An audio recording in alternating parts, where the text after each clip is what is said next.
Welcome to Conquer IS MPPSC 2020-21 unit 9 class 1 है दोस्तों। E commerce, ठीक है। जैसा कि दोस्तों को पता है कि MPPSC में ई कॉमर्स सिलेबस में न्यू ऐड हुआ है, ठीक है। तो यहाँ से क्वेश्चन आने की पॉसिबिलिटी है। तो हम क्लास के साथ साथ फिर हम इसकी टेस्ट सीरीज भी डिस्कस कर लेंगे। तो दोस्तों इससे क्या होगा, आपकी तैयारी और बेहतर हो जाएगी, ठीक है। तो 2-3 क्लास में ये फिनिश हो जाएगा। तो ई कॉमर्स, ठीक है। और दोस्तों इसके MP सिलेक्टेड कॉन्कर IS में कई सारी लेक्चर क्लासेस हो चुकी हैं, जैसे पॉलिटी हो गया, मध्य प्रदेश जीके हो गया। मैं MP में जीके में MP की जियोग्राफी, हिस्ट्री और पॉलिटी में भी हमने एक्टिविटी सब कंप्लीट कर लिया दोस्तों। आप जाके कॉन्कर IS प्लेलिस्ट में वो देख सकते हैं, क्योंकि अब तो कम ही टाइम बचा हुआ है। क्योंकि जो PT हम प्री ओरिएंटेड क्लासेस करवा रहे हैं, जो कि 11 अप्रैल को होने वाला है, 11 अप्रैल 2021 को होने वाला है, ठीक है। तो चलिए शुरू करते हैं ई कॉमर्स। दोस्तों ई कॉमर्स, ठीक है। ई कॉमर्स इसको हिंदी में भी सेम बोलते हैं। इसको मान लीजिए देवनागरी लिपि, ठीक है। तो ई कॉमर्स, ठीक है। तो सूचना प्रौद्योगिकी एवं उन्नत कंप्यूटर नेटवर्क का उपयोग व्यापारिक गतिविधियों में करता है, ई कॉमर्स कहलाता है, ठीक है। आपसे अगर पूछा जाए ई कॉमर्स क्या है, तब का जवाब होना चाहिए दोस्तों, ई कॉमर्स प्रौद्योगिकी एवं उन्नत कंप्यूटर नेटवर्कों का उपयोग करके व्यापारिक गतिविधियों में करना ई कॉमर्स कहलाता है। अब हम ई कॉमर्स की डेवलपमेंट की बात करें, क्योंकि हम देखो दोस्तों में आप पॉइंट टू पॉइंट की बात करेंगे, क्योंकि प्री में ऐसे ही क्वेश्चन आते हैं, एनालिसिस और एनालिटिकल नहीं आता है। तो हम केवल आपसे वही बातें करेंगे। फिर हम हमारी मेंस की भी क्लासेस चलेंगी, तो मेंस के हिसाब से फिर आपको और डिटेल में पढ़ाएंगे, ठीक है। तो अभी तो पहला ई कॉमर्स का डेवलपमेंट 1969 में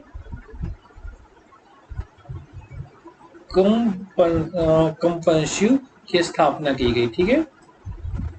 1969 में 1969 में दोस्तों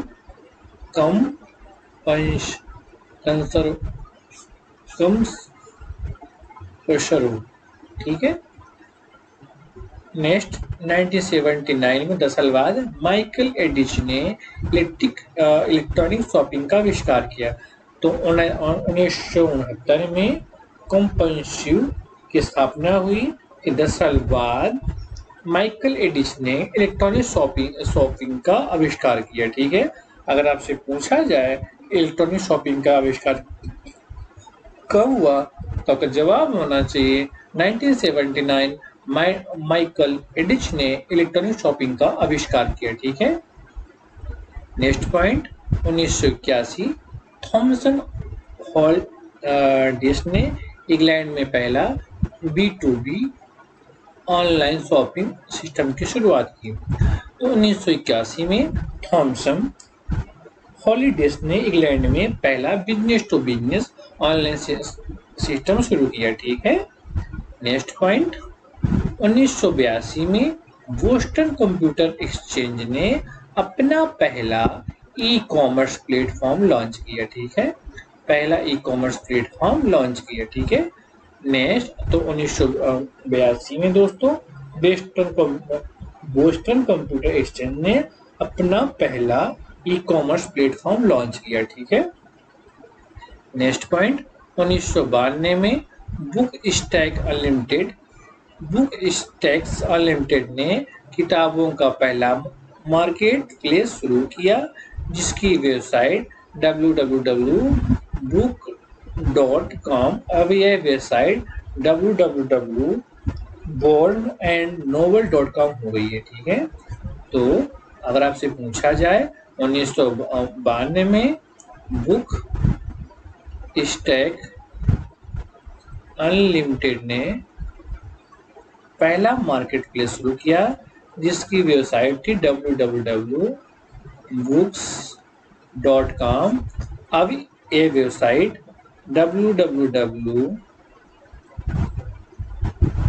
barnesandnoble.com हो गई है। ठीक है, तो दोस्तों मैंने आपके यहाँ ई कॉमर्स की परिभाषा बताई और उसका डेवलपमेंट 1969 से शुरू हुआ 92 तक। उसके आगे हम फिर आपको और आगे पढ़ाएंगे, तो आप इसमें आप मेन चीजें फिर से भी एक बार रिवाइज करवा देता हूँ। अगर आप पूछा जाए ई कॉमर्स क्या है, तो सूचना प्रौद्योगिकी एवं उन्नत कंप्यूटर नेटवर्क का उपयोग करके व्यापारिक गतिविधियों में करना है। ठीक है, ई कॉमर्स कहलाता है। इसका डेवलपमेंट 1969 में कॉम्पसर्व की स्थापना हुई। 1979 में माइकल एडिसन ने इलेक्ट्रॉनिक शॉपिंग का आविष्कार किया। नेक्स्ट फिर दो साल बाद 1981 में थॉमसन हॉलिडेज ने इंग्लैंड में पहला business to business online shopping की शुरुआत की। फिर 1982 में बोस्टन कंप्यूटर एक्सचेंज ने अपना पहला ई कॉमर्स प्लेटफॉर्म लॉन्च किया। अगर आपसे ये पूछा जाए ई कॉमर्स प्लेटफॉर्म कब लॉन्च किया गया, तो आपका जवाब होना चाहिए 1982 में बोस्टन कंप्यूटर एक्सचेंज ने शुरुआत की। ठीक है, नेक्स्ट 1992 में बुक स्टैक अनलिमिटेड ने किताबों का पहला मार्केट प्लेस शुरू किया जिसकी वेबसाइट www.books.com थी। अब ये वेबसाइट www.barnesandnoble.com हो गई। ठीक है, नेक्स्ट देखते हैं दोस्तों 1995 में ईबे और अमेजन ऑनलाइन शॉपिंग की वेबसाइट की शुरुआत हुई। 1995 में दोस्तों 1995 में ईबे एंड अमेजन की शुरुआत हुई। कब हुई? 1995 में ईबे और अमेजन की ऑनलाइन शॉपिंग की शुरुआत हुई। ठीक है, फिर 3 साल बाद 1998 में पेपल को ऑनलाइन पेमेंट सिस्टम के रूप में शुरुआत की गई। तो पेपल जो दोस्तों ये ऑनलाइन शुरुआत कब की गई, तो आपका जवाब होना चाहिए 1998 में। ठीक है, फिर उसके 1 साल बाद 1999 में alibaba.com की शुरुआत हुई जो कि चीन का है। ठीक है, फिर नेक्स्ट 2000 में गूगल ने अवार्ड शुरू की। ठीक है, नेक्स्ट 2005 में दस्तकारी तथा पुराने कीमती सामान विंटेज गुड्स ऑनलाइन बेचने या खरीदने के लिए ईस्टी मार्केट प्लेस शुरुआत की गई। कब की गई दोस्तों? तो 2005 में ऑनलाइन ईस्टी मार्केट प्लेस। ठीक है, तो 2005 में दस्तकारी और पुरानी कीमती सामान को विंटेज गुड ऑनलाइन बेचने खरीदने का सिस्टम शुरू हुआ। ठीक है, नेक्स्ट 2009 में online store front platform BigCommerce की शुरुआत हुआ। ठीक है, नेक्स्ट 2011 गूगल वॉलेट को ऑनलाइन पेमेंट सिस्टम को शुरू करने की शुरुआत की। तो दोस्तों वेरी इंपॉर्टेंट, ये भी आप मार्क कर लीजिए कि 2011 में क्या शुरू हुआ, तो गूगल वॉलेट तो ऑनलाइन पेमेंट करता है। ठीक है, नेक्स्ट 2014 में एप्पल पे मोबाइल पेमेंट की शुरुआत हुई। ठीक है, तो 2014 में दोस्तों क्या हुआ, जब मोदी जी आए पहली बार सरकार में, तो एप्पल पे की शुरुआत हुई और मोबाइल पेमेंट से। ठीक है, मोबाइल पेमेंट से। नेक्स्ट 2017 इंस्टाग्राम शॉपेबल पोस्ट की शुरुआत हुई। तो दोस्तों 2017 में इंस्टाग्राम शॉपेबल पोस्ट की शुरुआत हुई। नेक्स्ट फिर ये लेटेस्ट वेरी इंपॉर्टेंट मार्क कर लीजिए आप, 2020 में रिलायंस रिटेल द्वारा जियो मार्ट की शुरुआत की गई। ठीक है, तो अगर आपसे पूछा जाए तो 1969 से लेकर 2020 तक मैंने जितने भी बड़े बड़े रिफॉर्म हुए हैं, तो मैंने आपको सभी कुछ बताया। तो दोस्तों को फिर से रिवाइज करवा देता हूँ कि 1995 में ईबे अमेजन ने ऑनलाइन शॉपिंग वेबसाइट की शुरुआत की। फिर 1998 में पेपल को ऑनलाइन पेमेंट सिस्टम की शुरुआत की। फिर उसके बाद 1999 में Alibaba.com की शुरुआत हुई, ठीक है। फिर 2000 में गूगल ने अवार्ड की शुरुआत किया, ठीक है। 2005 में दस्तकारी तथा पुराने कीमती सामान विंटेज गुड्स ऑनलाइन बेचने या खरीदने के लिए स्टे मार्केट की शुरुआत की गई, ठीक है। फिर 2009 में online store front platform V commerce की शुरुआत हुआ। जो इम्पोर्टेंट है दोस्तों, 2011 Google wallet online payment system के लिए शुरुआत किया गया।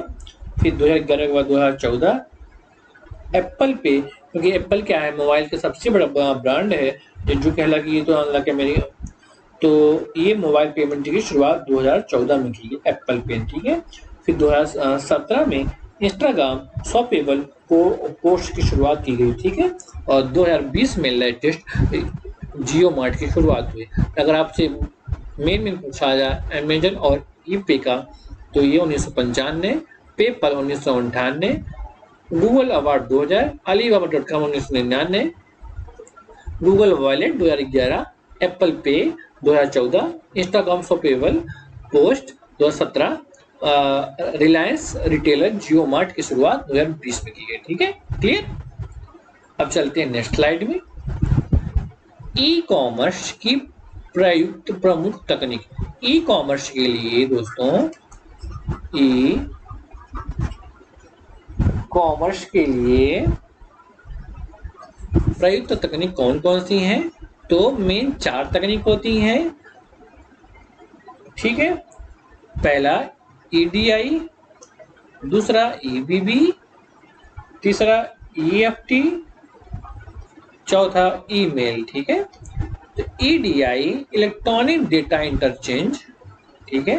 फिर EBB इलेक्ट्रॉनिक बुलेटिन बोर्ड, फिर EFT इलेक्ट्रॉनिक फंड ट्रांसफर, फिर ईमेल इलेक्ट्रिकल मेल, ठीक है। तो ये 4 जो हैं तो दोस्तों ये ई कॉमर्स तकनीकी हैं। हम इसको थोड़ा डिटेल में समझेंगे।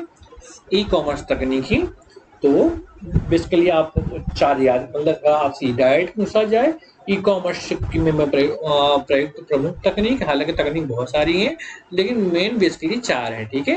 Electronic data interchange, electronic bulletin board, electronic fund transfer, electronic mail, ठीक है। तो हम पहला पढ़ते हैं, पहला point EDI electronic data interchange, ठीक है। इतना, हालांकि एग्जाम के हिसाब से आपसे डायरेक्ट पूछेगा तो यही पूछ लेगा कितने तकनीक है, या कि EDI फुल फॉर्म भी पूछ सकता है, कोई बड़ी बात नहीं है। इलेक्ट्रॉनिक डेटा इंटरचेंज, तो EDI एक कम्युनिकेशन सिस्टम है जिसमें एक कंप्यूटर से दूसरे कंप्यूटर में डेटा को इलेक्ट्रॉनिक रूप में ट्रांसफर किया जाता है, ठीक है। मान लीजिए ये एक सिस्टम सॉफ्टवेयर है, ठीक है, ये कंप्यूटर है, तो यहाँ से डाटा भेजा गया और यहाँ से फिर डाटा इसमें भेजा गया। तो ये जो कॉन्सेप्ट होता है ये EDI होता है, इलेक्ट्रॉनिक डेटा इंटरचेंज, ठीक है। तो EDI एक कम्युनिकेशन सिस्टम है जिसमें एक कंप्यूटर से दूसरे कंप्यूटर में डेटा इलेक्ट्रॉनिक रूप से ट्रांसफर किया जाता है, ठीक है। उन्हें नेक्स्ट पॉइंट 1970 में EDI तकनीक का प्रयोग करके ई कॉमर्स को परिचित कराया गया, जो आजकल EDI के प्रयोग सबसे ज़्यादा बिजनेस टू बिजनेस कॉमर्स में किया जाता है, ठीक है। तो जो दोस्तों जो ये है तो B2B business to business commerce में इसका उपयोग किया जाता है। हालांकि ये सभी मैं मॉडल अभी आगे आपको बताऊं डिटेल में, business to business model, business to commerce, business to government, ठीक है। क्लियर। तो EDI इलेक्ट्रॉनिक डेटा इंटरचेंज, एक सिस्टम से दूसरे सिस्टम कंप्यूटर में इलेक्ट्रॉनिक डाटा को ट्रांसफर करना ही EDI कहलाता है। इसका बेसिकली सबसे ज्यादा यूज बिजनेस टू बिजनेस में होता है, ठीक है। क्लियर। आगे बढ़े दोस्तों। EBI इलेक्ट्रॉनिक बुलेटिन बोर्ड, ठीक है। तो EBB इलेक्ट्रॉनिक बुलेटिन बोर्ड, अभी हमने इसके पहले पढ़ा था दोस्तों EDI, ठीक है। इसके पहले मैंने क्या पढ़ा था, EDI, ठीक है।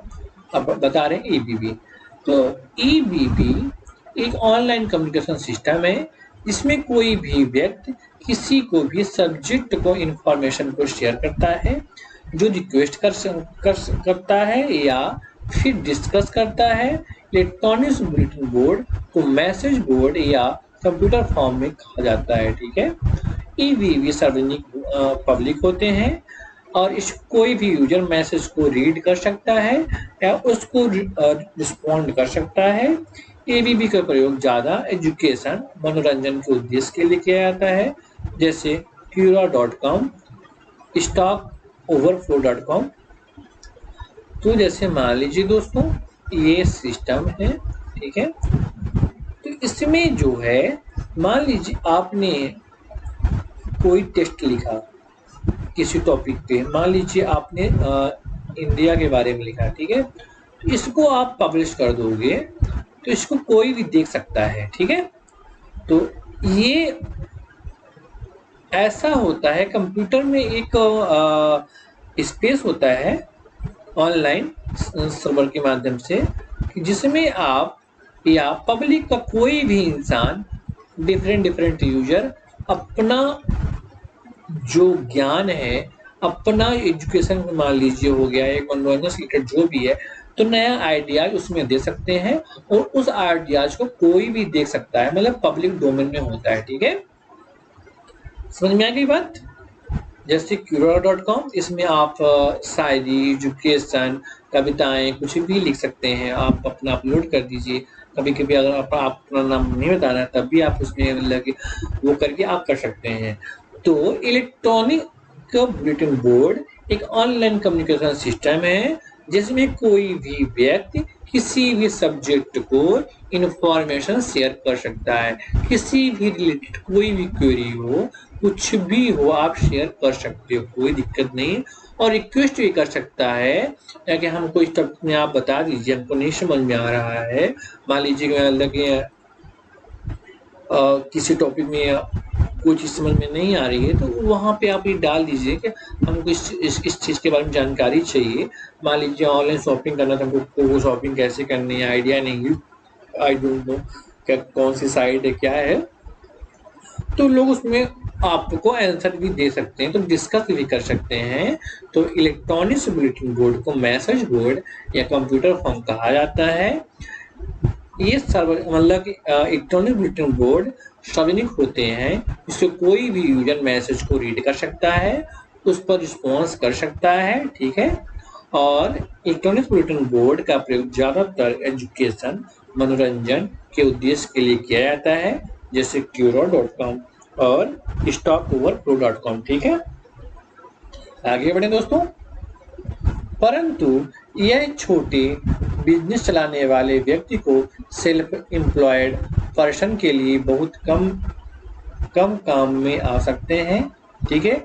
बिजनेसमैन इसे अपने बिजनेस स्ट्रेटजी या ट्रेंड के बारे में डिस्कस कर सकता है और एड्स को प्लेस कर सकता है या किसी भी इंफॉर्मेशन को शेयर कर सकता है, ठीक है। ये पब्लिक डोमेन में होता है, ठीक है, कोई भी इसको एक्सेस कर सकता है। तो ये बिजनेसमैन अपनी बिजनेस स्ट्रेटजी या ट्रेंड के बारे में डिस्कस कर सकता है, अपने ऐड को प्लेस कर सकता है, किसी भी इंफॉर्मेशन को शेयर कर सकता है, ठीक है। तो ठीक है। Third, EFT electronics fund transfer, ठीक है। तो दोस्तों जैसे ऑनलाइन पेमेंट करना, ठीक है। मान लीजिए ये सिस्टम है या कि मान लीजिए ये कि मोबाइल है, ठीक है। तो मोबाइल से इसे किसी मान लीजिए बैंक से अकाउंट ऐड होता है, चाहे वो सिस्टम हो, चाहे मोबाइल हो, चाहे वो टैब हो, कुछ भी हो, एक कॉम टैब हो, एक जो भी, तो ये बैंक सर्वर से जुड़े होते हैं। तो ये ऑनलाइन फंड ट्रांसफर होता है। पहले क्या होता था तो दोस्तों, बैंक जैसे मान लीजिए बैंक है, ये बैंक है, ये भी बैंक है, तो बैंक से बैंक पैसा ट्रांसफर होता था। मान लीजिए हमको यहाँ ट्रांसफर करना है, तो पहले मान लीजिए ये सपुत्र ये तहसील में है, ये जिला में है, ये राजधानी में है स्टेट के। तो अगर यहाँ ट्रांसफर करना है तो पहले इसके माध्यम से फिर इसके माध्यम से जाएगा। लेकिन आजकल ऑनलाइन माध्यम से आप डायरेक्ट यहाँ IFSC कोड के माध्यम से इलेक्ट्रॉनिक्स माध्यम से ऑनलाइन पेमेंट डायरेक्ट हो जाता है। पहले क्या था, कागज टू कागज पैसा ट्रांसफर होता था, ठीक है। तो इलेक्ट्रॉनिक्स फंड ट्रांसफर, इसको शॉर्ट में बोलते हैं ETF फंड ट्रांसफर, एक इलेक्ट्रॉनिक ई बैंकिंग प्रणाली है जिसके द्वारा एक व्यक्ति अकाउंट से दूसरे व्यक्ति के अकाउंट में बिना किसी प्रत्यक्ष लेन देन के पैसे ट्रांसफर किए जा सकते हैं। इस प्रक्रिया में सीधे प्राप्तकर्ता के अकाउंट में पहुंच जाते हैं और इसमें कोई भी व्यक्ति जिसके पास किसी बैंक का अकाउंट है या उसमें नेट बैंकिंग जुड़ी हुई है इसका फायदा ले सकता है, ठीक है। मतलब दोस्तों इसमें क्या है, आपको पैसा मतलब कैश के रूप में ट्रांसफर नहीं होता, ठीक है। समझ में आई बात? आप अगर पैसा ट्रांसफर कर रहे हैं तो एक से एक बैंक दूसरे बैंक में वो पैसा ऑनलाइन पेमेंट हो रहा है, तो वो हालांकि होता तो वो फिजिकली है, लेकिन डायरेक्ट पैसा ट्रांसफर वो जैसे मान लीजिए पर्सन है, ठीक है, तो इसका बैंक में अकाउंट है, तो इससे का अकाउंट मान लीजिए इसका ये अकाउंट है, इसका ये अकाउंट है, इससे के में 1 लाख रुपए है और इसको ट्रांसफर करना है, तो इसके यहाँ से माइनस हो जाएगा और इसके यहाँ से 1 लाख ऐड हो जाएगा, ठीक है। ऑनलाइन में डायरेक्ट हुआ था, पहले क्या होता था, आप पहले पैसा निकालो फिर इसको दो फिर बैंक में जमा करेगा। आजकल डायरेक्ट ट्रांसफर यहीं से हो जाता है इलेक्ट्रॉनिक EFT के माध्यम से, ठीक है। आगे बढ़े तो इलेक्ट्रॉनिक्स फंड ट्रांसफर ET के निम्न माध्यमों से किया जा सकता है। एग्जाम्पल है दोस्तों, ठीक है, credit card, B debit card, mobile wallet जैसे पेटीएम, जियो मनी, स्टेट बैंक बड़ी इत्यादि, ठीक है।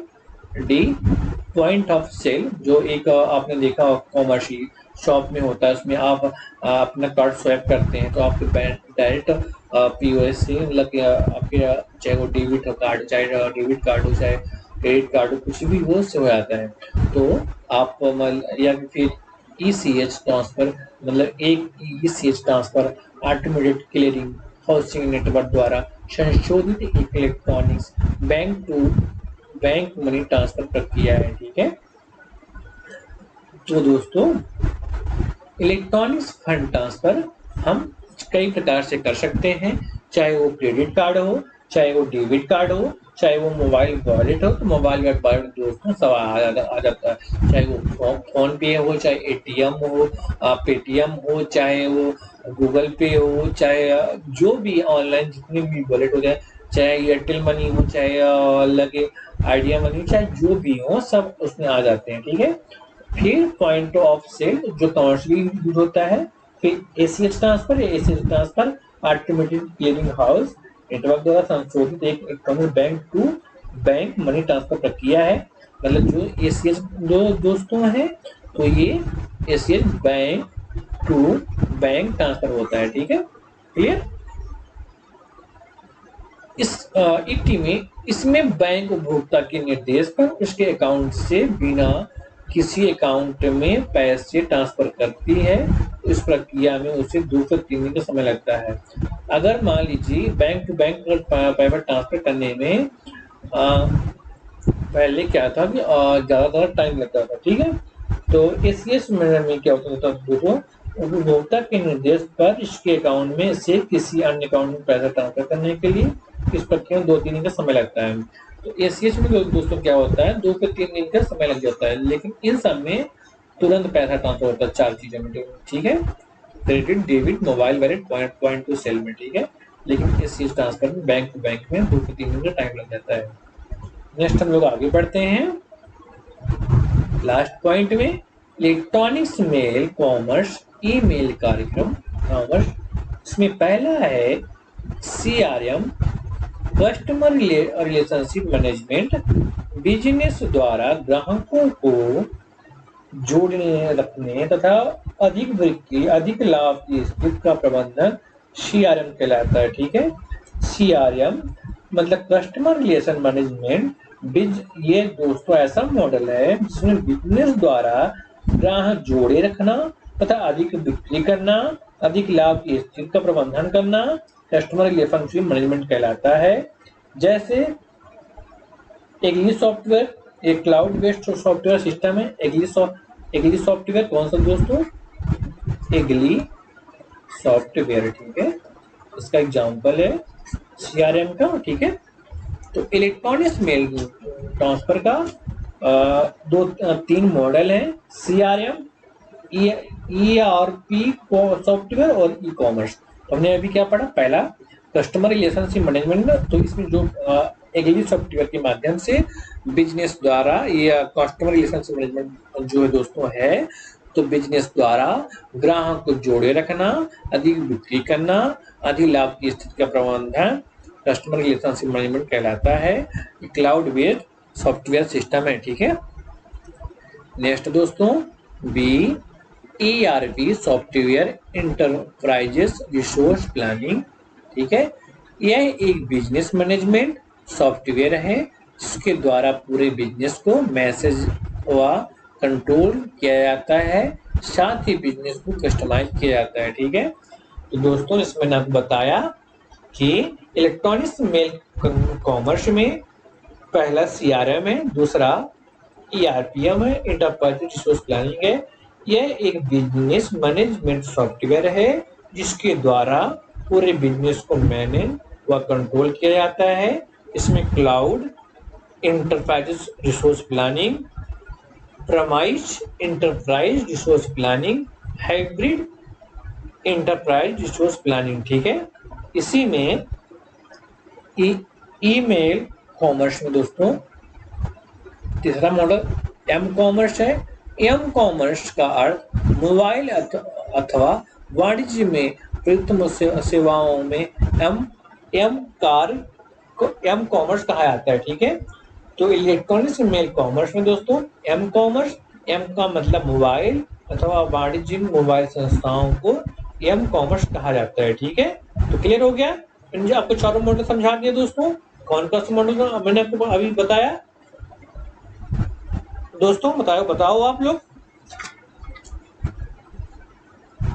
EDI electronic data interchange, EB electronic meeting board, EFT electronic fund transfer, email में मैंने आपको तीन चीज बता दी दोस्तों, CRM कस्टमर रिलेशनशिप मैनेजमेंट और इंटरप्राइज रिसोर्स प्लानिंग। इसके अंदर तीन चीजें हैं, cloud enterprise resource planning, premise enterprise resource planning, hybrid enterprise resource planning, फिर एम कॉमर्स मोबाइल अथवा वाणिज्यिक मोबाइल सेवा होता है, ठीक है। अब नेक्स्ट आता है ई वाणिज्यिक मतलब ई कॉमर्स की विशेषताएं, ठीक है। पहला पॉइंट है गैर नगद भुगतान, example credit card, debit card, smart card, electronic fund transfer द्वारा भुगतान में सक्षम होता है, ठीक है। मतलब बिना पैसा दिए खाते से पैसा ट्रांसफर कर देना, या फिर डेबिट कार्ड के माध्यम से, क्रेडिट कार्ड के माध्यम से, स्मार्ट कार्ड या इलेक्ट्रॉनिक फंड ट्रांसफर के माध्यम से भुगतान पॉसिबल है, ठीक है। इसको बोलते हैं गैर नगद भुगतान, ठीक है दोस्तों। समझ में आ गया दोस्तों आप लोग को? ई वाणिज्य की विशेषताएं हैं। इसी में 24/7 सेवा उपलब्ध है, मतलब 24 घंटे 7 दिन सेवा उपलब्ध है। थर्ड विज्ञापन व विपणन। फोर्थ बिक्री में सुधार। फिफ्थ समर्थन। ई कॉमर्स पूर्व बिक्री व बाद की बिक्री के ग्राहकों को बेहतर सेवाएं प्रदान करने के लिए, सहायता प्रदान करने के लिए विभिन्न तरीके प्रदान करता है। 6 सूची प्रबंधन।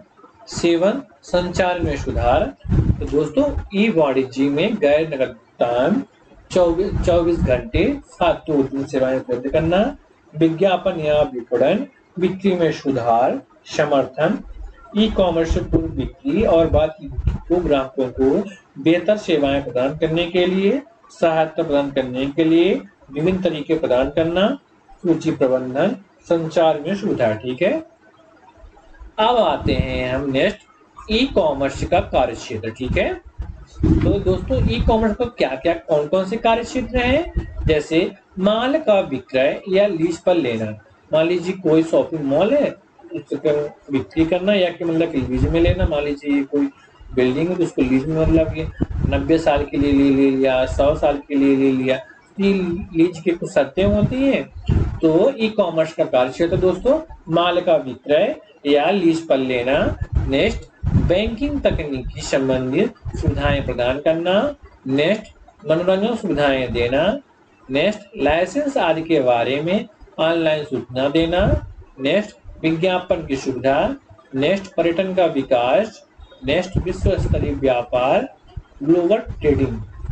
ठीक है, तो ई कॉमर्स क्षेत्र में दोस्तों उसमें कार्य क्षेत्र क्या क्या हो गया, माल का विक्रय या लीज पर लेना, बैंकिंग तकनीकी संबंधित सुविधाएं देना, मनोरंजन सुविधाएं देना, लाइसेंसिंग आदि के बारे में ऑनलाइन सूचना देना, विज्ञापन की सुविधा, पर्यटन का विकास, विश्व स्तरीय व्यापार, ग्लोबल ट्रेडिंग। ठीक है, तो दोस्तों समराइज करवा देते हैं हमने आज को क्या क्या पढ़ा है ई कॉमर्स में। ई कॉमर्स क्या होता है, इसका डेवलपमेंट 1969 से शुरू हुआ। ठीक है, फिर ई कॉमर्स की 4 तकनीकी को मैंने डिटेल में मतलब बातें की। ठीक है, फिर हमने ई वाणिज्य की ई कॉमर्स की विशेषताएं पढ़ ली, ई कॉमर्स का कार्यक्षेत्र।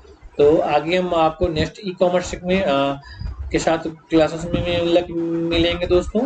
तो thanks for watching this video. Hit the bell icon button, subscribe the channel, like and share the video. दोस्तों आप हमारे चैनल पे बने रहिए। MPPSC की प्री के लिए हम आपके हमारी टीम तत्पर है। बहुत बहुत धन्यवाद।